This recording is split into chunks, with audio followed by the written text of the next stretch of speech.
Hello, this is Michael Hexter. Welcome to Politics 2100 channel here on YouTube.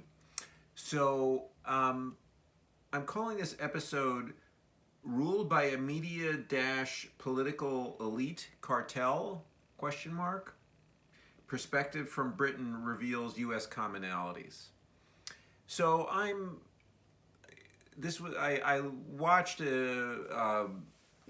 through the Twitter feed of Double Down News, which is a British independent media channel, left-leaning. George Monbiot is one of its contributors, and there's other, high-quality writers, journalists who are involved with Double Down News, and also there's another allied publication called Byline Times, also based in Britain. And so Double Down had a video from Peter Jukes, who is with Byline Times, an author, playwright, and also now a journalist for the last 10 years. All these journalists, writers are concerned about the state of media in Britain, and are so concerned that they have devoted themselves to creating a subscriber-supported news service that is independent of the BBC and The Guardian and other more establishment newspapers. And even though we consider here The Guardian to be a left-wing or independent paper, it has had a role in various, including the Corbyn campaign. It has had a negative role. It's become much more establishment in its, even though it is to some degree to the left, or it is to the left of many of the publications in the United States, and it is a source that can, be used as a sort of independent voice relative to some of our media here. It is not consistently adversarial to power in Britain, and it also and it seems to have facilitated the victory of the Tories over Corbyn and the Labour in 2017. So I think it's 2017. Anyway, so this video by Peter Jukes, or this, which I'll put a link in the description box, he talks about a political elite media cartel, okay? Or he talks about how there's a revolving door between the various establishment media in the, like the Telegraph and other well-known and Murdoch publications like The Sun, which is a huge tabloid in Britain, and government. And he talks, for instance, about how Boris Johnson is in fact was a journalist, it was his profession before he became a politician, and not only Boris Johnson but other political elites in Britain and in the Tory government have media connections. And he outlines better than I can, and I'm not going to reproduce his talk in that video, how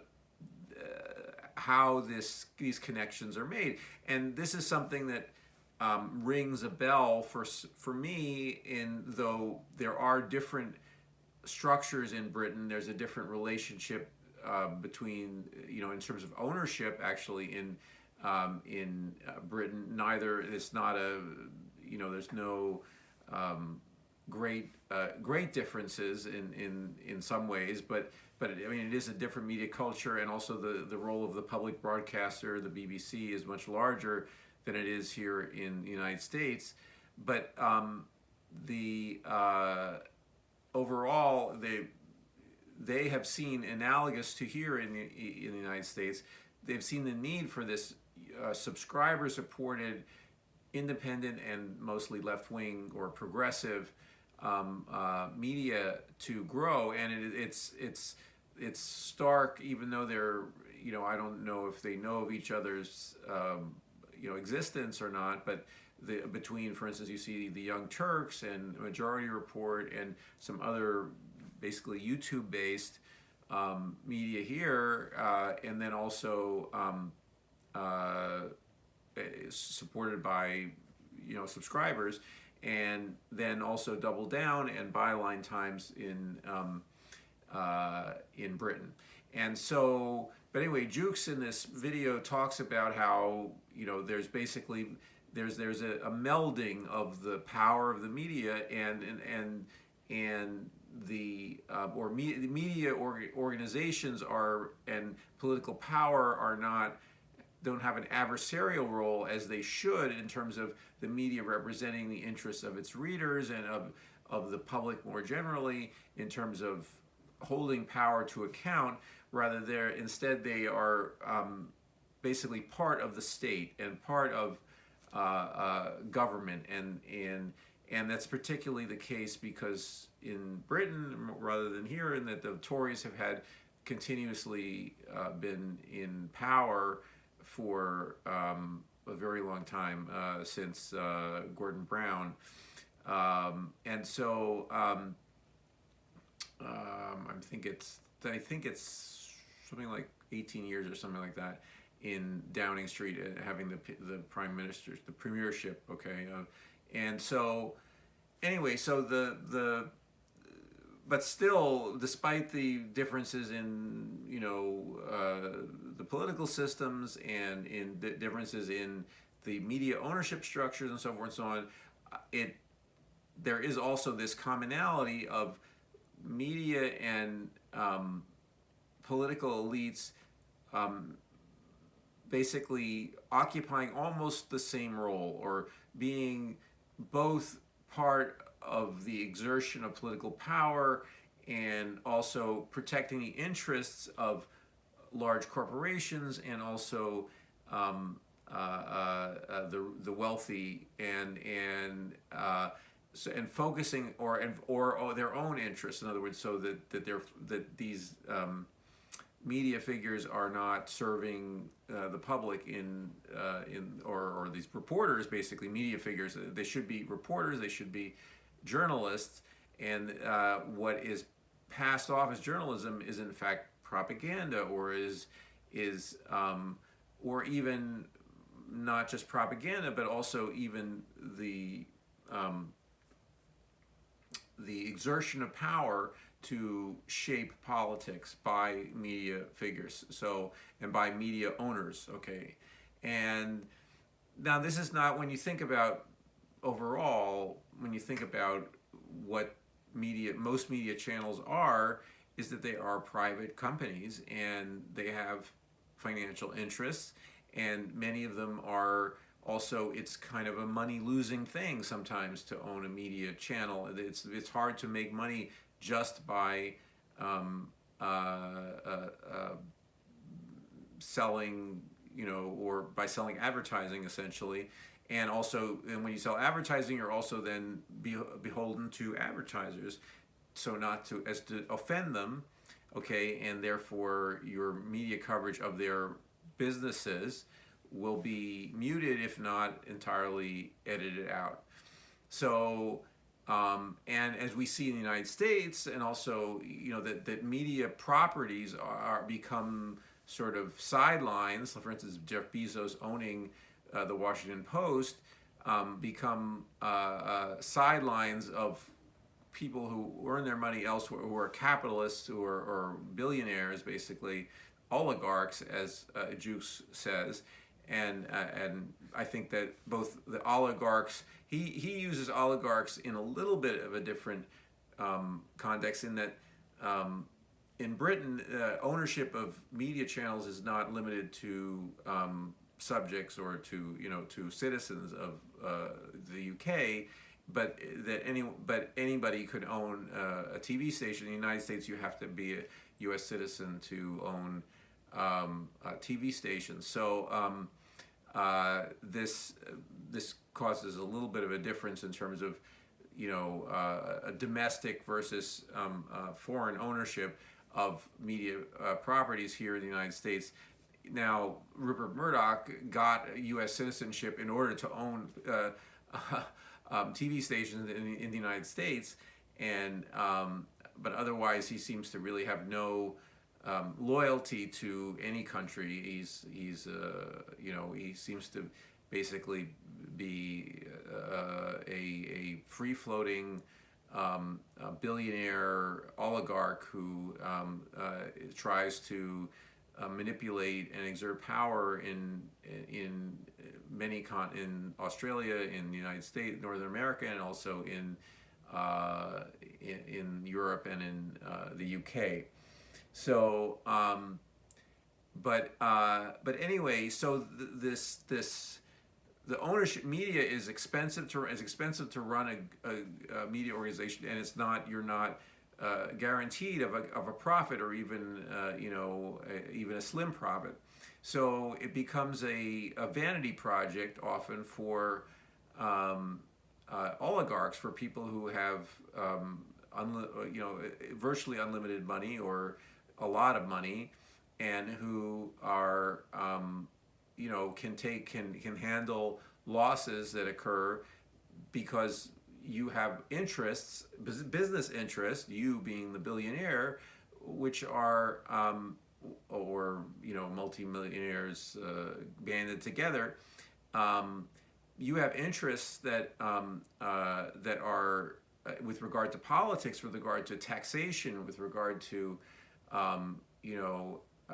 that affect your other businesses, that affect your personal wealth.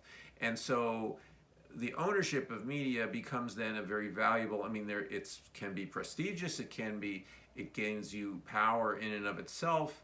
And also, Jukes talks about in his talk about how basically Fox there's a rumor that Murdoch had a safe full of compromat on politicians that he used basically to blackmail them. And so, and this was obviously applied to Britain in this case, but anyway, and that's, I think it was through the Sun. I think that was one of the features of the particular newspaper. But anyway, the more general point that I'm trying to make is that media is and we also, as sign-using animals, are dependent on media, and media has an overwhelming power for us. It's hard for us to distinguish how we learn about something from, in other words, the suspension of this. We want to be knowledgeable and know things. So knowing, and media provides us with the appearance, certainly, of learning about the world, and we want to present ourselves as people who know something. We want to see beyond the horizon. We want to, and media provides us with this seemingly magical method how to do that. And so we want to suspend our disbelief and believe the media that we're select in some form. There are some choices, so we choose media that is more like what we, imagine ourselves to be. If you, in the United States, if you choose mainstream media, if you choose the New York Times and so on, you're sending a certain message to yourself, and also at the same time, the content of that paper is, of somewhat higher quality than some other papers in the United States. But the depending on the topic and so forth and so on, but we want to believe that we don't want to pay attention to the means by which the media, the constant flow of signs, of video, of printed letters on the page, or on the web, or video, audio, oral, and visual information. We don't want to be constantly in a critical attitude to that, because we want to absorb what's being presented to us daily, and this is the service. This is what media does. This is the potentially very valuable service that the media does. But at the same time, that media can be easily manipulate us, and it does manipulate us in different ways. And it has the authors, the editors, and then the publishers, the owners of those media outlets have their biases and have their interests, and they express them through how they run their papers or their channels, and so forth and so on. And so it takes an extraordinary, unfortunately, all the more, more and more extraordinary professionalism for someone to be able to hold one's own interest and the interest of the owners of a paper or the owners of this particular channel or media, whatever it is, to hold that in abeyance or in some way hold back from representing those interests nakedly, or at least or in disguised form, but instead to try to always put first the interests of the viewers, the readers, the listeners. And so and that's something that especially if the owners of those papers have particular high risk-taking, high reward, monetary reward businesses in other areas, and they're trying to protect those. They're trying to use the media channels as a way to lower the risk of or even add to their businesses by controlling regulators, by keeping, being able to choose who their regulators are, by basically excluding, for instance, in the United States, the media shutting out someone like Bernie Sanders. Notice the Bernie Sanders T-shirt, from power, because he was more likely to regulate big business and tax billionaires more, try to raise taxes, and anyway, so all of this, and the phenomenon of media that's privately owned, even media that's state owned, there are all kinds of conflicts of interest between the reporting function and the business functions of those entities, and so the devotion to informing, devotion to education, enlightenment, it requires constant renewal, constant, checks and balances, and neither in Britain nor in the United States have we achieved the optimal balance. And certainly we are now in a state where, as Jukes says, we have a cartel running the government and running each political party that is an amalgam of media organizations and political leaders. Like Fox News seems to run the Republican Party, and for instance, we just saw MSNBC hire Simone Sanders, she was a spokesperson for Bernie Sanders in 2016, but then she's quickly moved on to and she was with Biden in the last in 2020, and she's now been hired on at MSNBC as a commentator, and she is essentially doing, there was a video of her earlier today, criticizing voting rights activists who criticized Biden. So essentially she had just gone on, to doing PR for Biden now as a MSNBC employee, and that's not exceptional. That's pretty much how. And in the last episode, I talked about Cenk Uygur's theory about the cult of media, or the cult of centrist politicians in mainstream media in the United States, and that is a facet of this cartel that Jukes talks about. So anyway, so I think I'm, basically, I just, to review, where the media is intrinsically politically powerful, intrinsically, it's hard. We haven't yet figured out how to do media that is serving mostly the public, and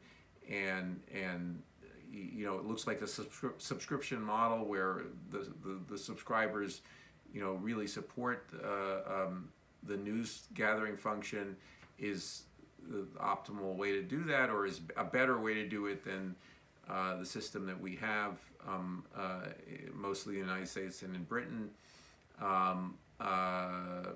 But anyway, the most media is advertising supported, and also, or just a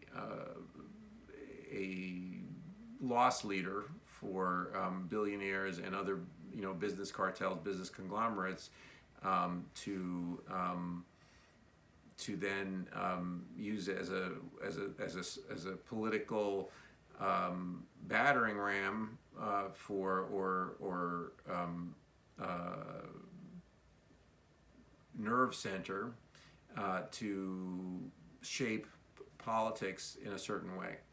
And anyway, so and this is again saying this cartel idea is an interesting formulation, and maybe should be talked about by not just me but other people who are concerned about the state of politics, the state of public information, and of media. So anyway, so I just putting this out there, and please comment in the comment section if you have any thoughts about this particular topic. And if you're liking Politics 2100, please subscribe to this channel, and I look forward to seeing you in the next video.